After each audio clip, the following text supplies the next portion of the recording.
Get some views inside the cockpit of the Cheyenne. We're way up here in the mountains. The roads are slicker than we thought.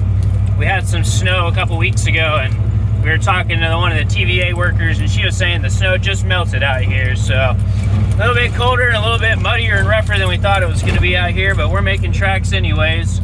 Gonna lock her down in full drive here soon and get down to camp. Some views from the inside of the driver's seat. You can see we're loaded for bear in the Cheyenne. Down in second gear. We're still in two-wheel drive. It's not too rough yet, but I suspect we'll need to get it into 4x4 here soon. Weather conditions aren't super ideal. I was hoping it would be a little bit warmer and sunnier, but we're gonna make do anyways and have a good time.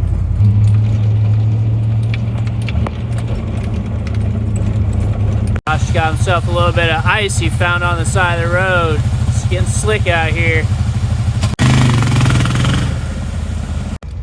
All right, we finally had to lock her down in 4-low. We got a big mud section here and we're losing traction.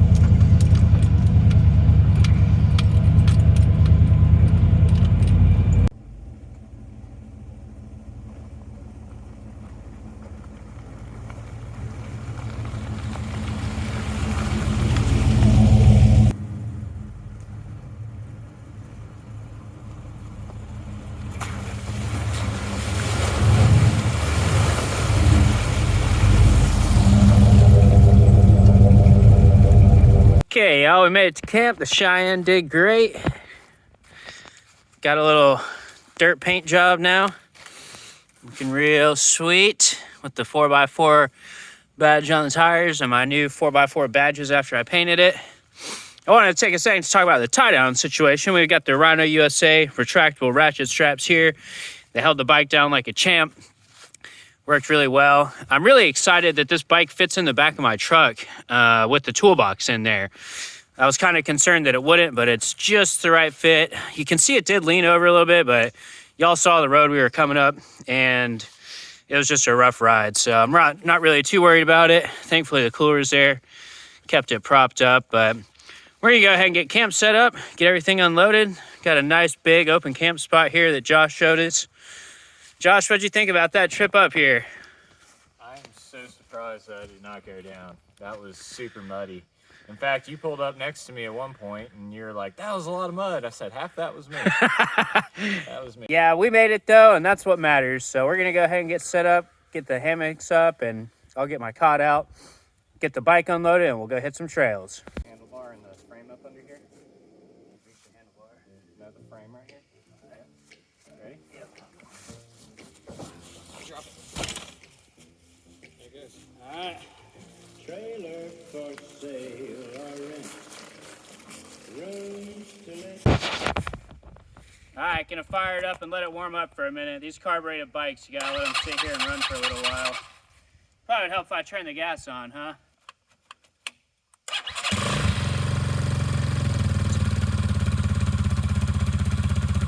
I'll tighten the steer down too. Take them off.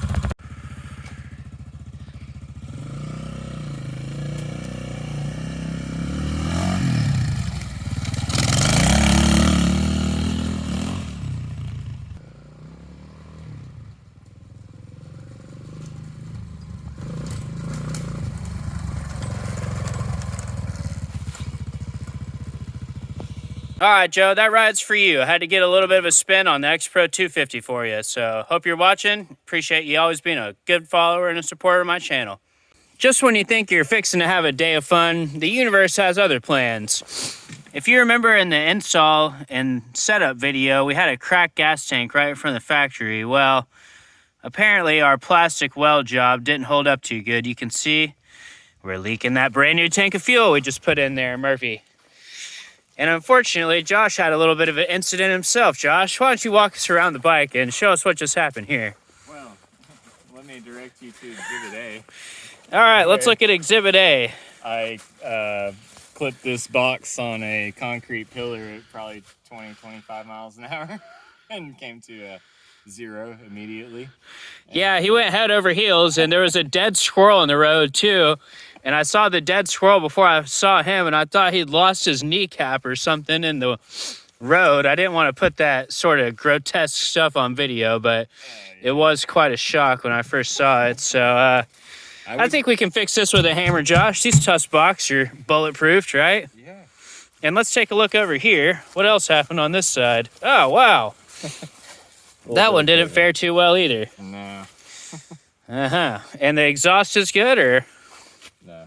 Nope, nothing's good. That's just the way she goes sometimes. Yeah. At least we still have our health, though, and no one was hurt. So we're going to enjoy a nice, beautiful day back at camp. Well, this might turn into more of a wrenching video. At least we get to show off the Rhino USA tool roll. So that's sockets. We've got, I think we've got our, well, we've got that. An adjustable nut stripper. And there's what we're after. A set of lineman's pliers and some vice grips. And the unofficial sponsor of today's video is going to be Flamin' Hot Munchies. When you need a munch, they're here for you. All right, Josh, what are we asking for these gently used Tusk Saddle Bags? Well, I know what I got. I don't want anyone wasting my time, so I'm going to have to be firm on $1,000. I think that's fair. We don't want any tire kickers around here, so if you want these, drop a comment below. Well, I was hoping to do a riding video, but just setting it in the cards today, so we're going to take the Cheyenne, go up to the powerhouse, and do a little bit of fishing.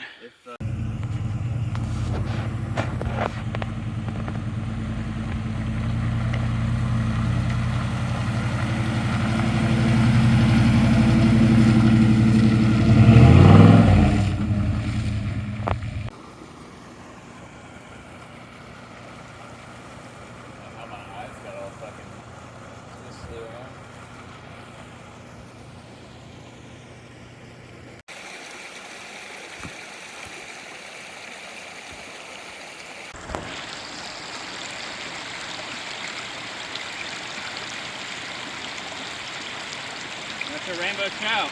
Good deal. Oh, nice.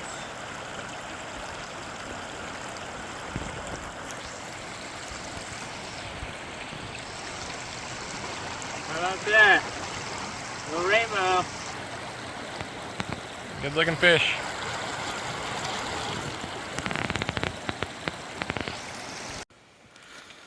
Walking down the tracks.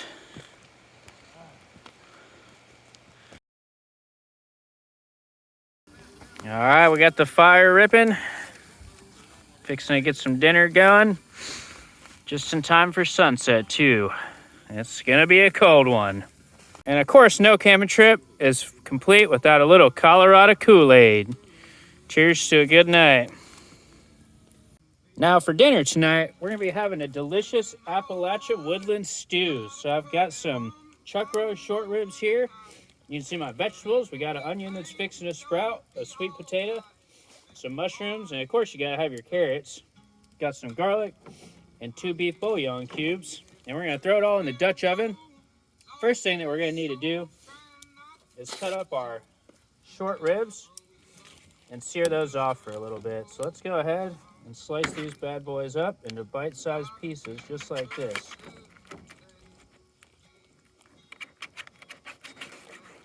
Probably could have gone to do myself a favor and sharpen my knife before I came out here, but hindsight's 20/20, as they say.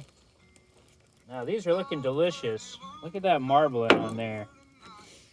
That's gonna simmer down really nice. And you know we got our Rhino USA Camp Kitchen organizer here, so we got all our utensils, and we're gonna hit this with a little bit of garlic powder, some savory seasonings, some paprika, salt. We got some Montreal steak, and we might even hit a little bit of hot sauce. So let me get my hands washed off real quick, and we'll get to it. Okay, let's go ahead and hit this with a little bit of salt.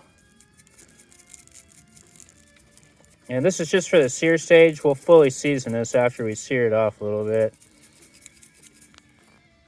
Next, let's go ahead and get our Dutch oven preheated.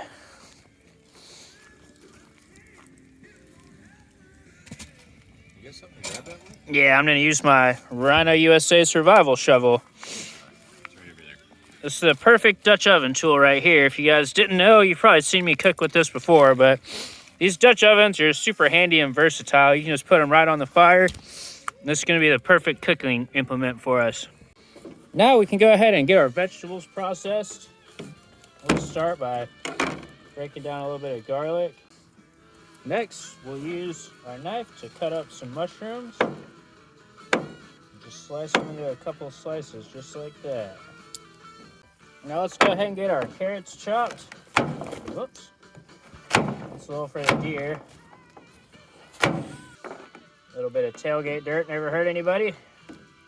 Go ahead and cube up our sweet potato.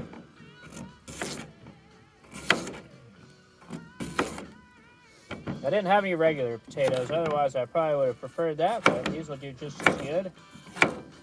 And lastly, our beloved onion. I've raised this thing from a seed.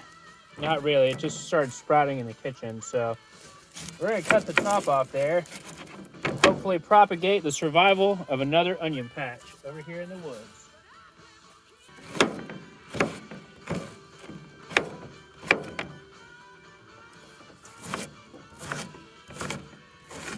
Now that we got our vegetables processed, we can turn our attention back to the Dutch oven here. Just bring it over here so it's a little easier to work with. Pop that lid off. Oh yeah, she's ripping now.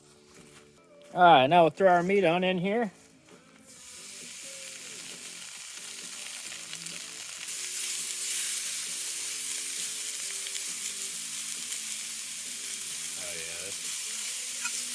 We just want to get a nice sear on it.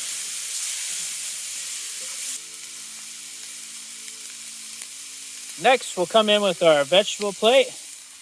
Mapache, if you're watching this, I'm definitely getting my vegetable requirements for the day.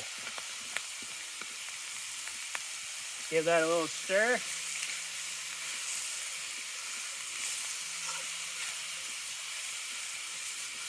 And we'll just cook that a little bit until the onions start to caramelize. A little bit of garlic powder. Or a lot of it. I like that stuff. Some oregano leaves for class.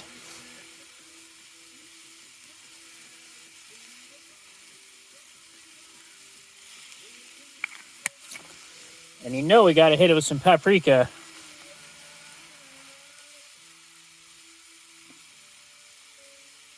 And don't be shy. These are seasonings, not salt. And last but not least, a little bit of Montreal steak.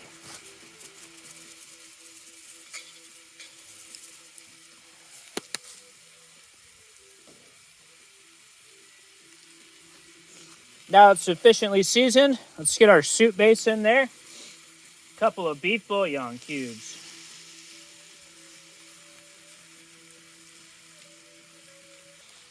Hit the pot with the fork again.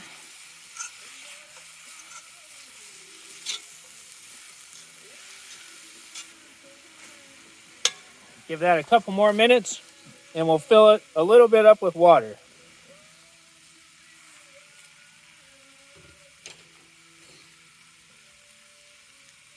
And we can't forget the unsung hero, a couple shakes of black pepper. All right, the last thing we're gonna do is give it a good glug of water.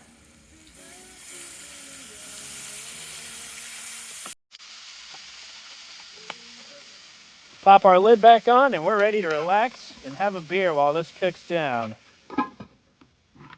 How long? Until it's done. Exactly one beer away. Now, we're going to take this off for just a second and scoot some of these nice coals over here to our Dutch oven station.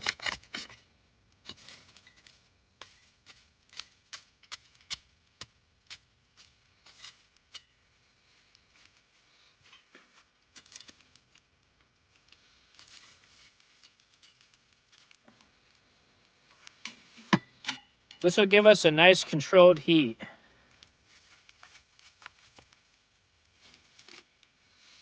All right, there we go.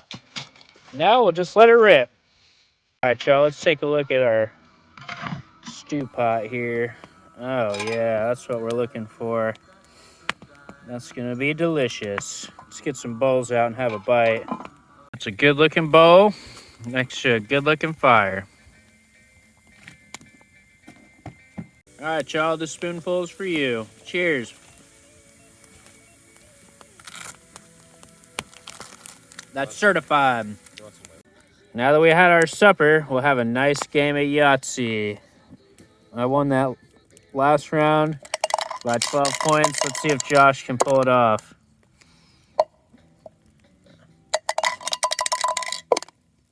Damn. Small straight it is. All right, not bad.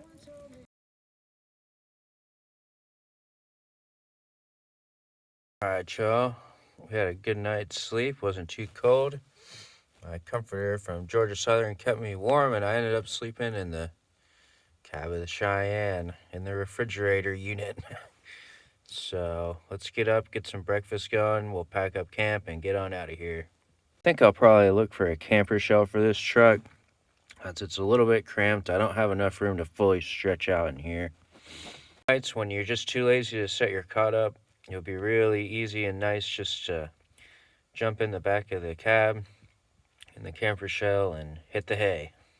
Now for today's breakfast, we're fixing to have a delicious waffle, courtesy of Mapache for the waffle maker and Bob's Red Mill buttermilk waffle mix.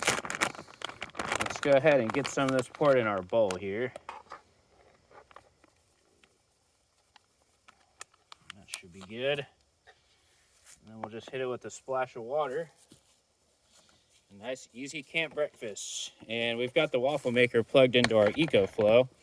It was drawing about 334 watts, but now that the griddle is hot, it's not pulling any. So hopefully this works. I've never tried this before, but we'll find out together.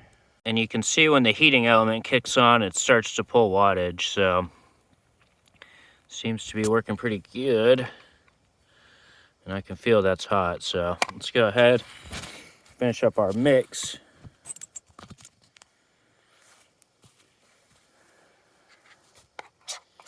And that's about the consistency we're looking for right there. There we go.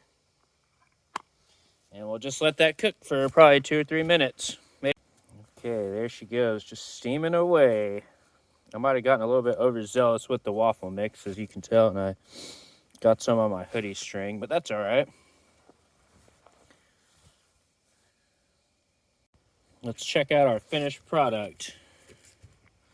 Oh yeah, delicious, crispy, golden waffle. I'm gonna start from the back side. Yeah, there it is. Okay. How we did. Hits a spot. Now we did use about 10% of our battery there, so it's not a super energy efficient solution. However, if you had a solar panel, it wouldn't be that big of a deal. The sun's starting to peek up over the hill. It would charge that right back up. So we're gonna get a little bit of fire going and see if we can warm up here. All right, let's see if we can light it off.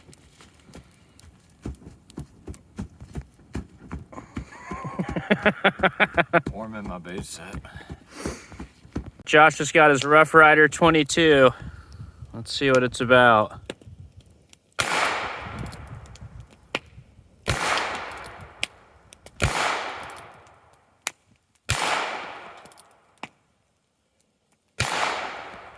Oh, look at Josh's wheel gun here. This is a Heritage Rough Rider 22 caliber with, what is it, 8-inch barrel? I think it's 7 3/4. 7 3/4 inch, and he's got the custom 1776 grips on there. All right, Harrison's getting ready to try his luck here with the 6-shooter. Got a can down range there. He's still got the safety on, trying to fire it. Safety on. Safety first. Oh, there it goes. Oh, he's gonna take it off the stump. And he did. Son of a bitch.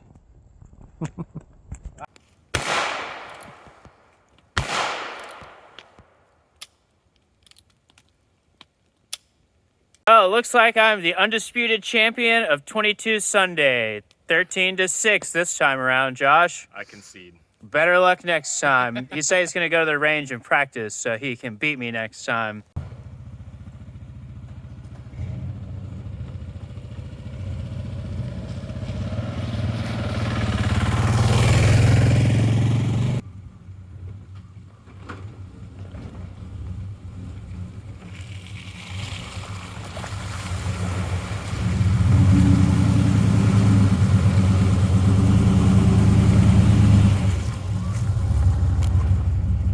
Decided to take a little pit stop and come up to the cemetery here. And you can see there's some really old graves here. Mr. Oborn, 1882 through 1914. Unmarked, just a marble headstone for some folks of Appalachia. Some of them even appear to be hand carved, July of 1923. The Kirkland family plots here. A couple of them, like this one. This fellow was born in 1781. A lot of history here. Hope these folks have a peaceful rest. Hopefully these folks don't mind me having the camera, but pay them their due respects and just admire some of the hand-carved headstones here. Some of these have been replaced.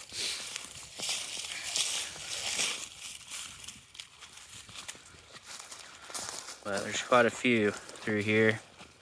Some of the older ones back there in the back.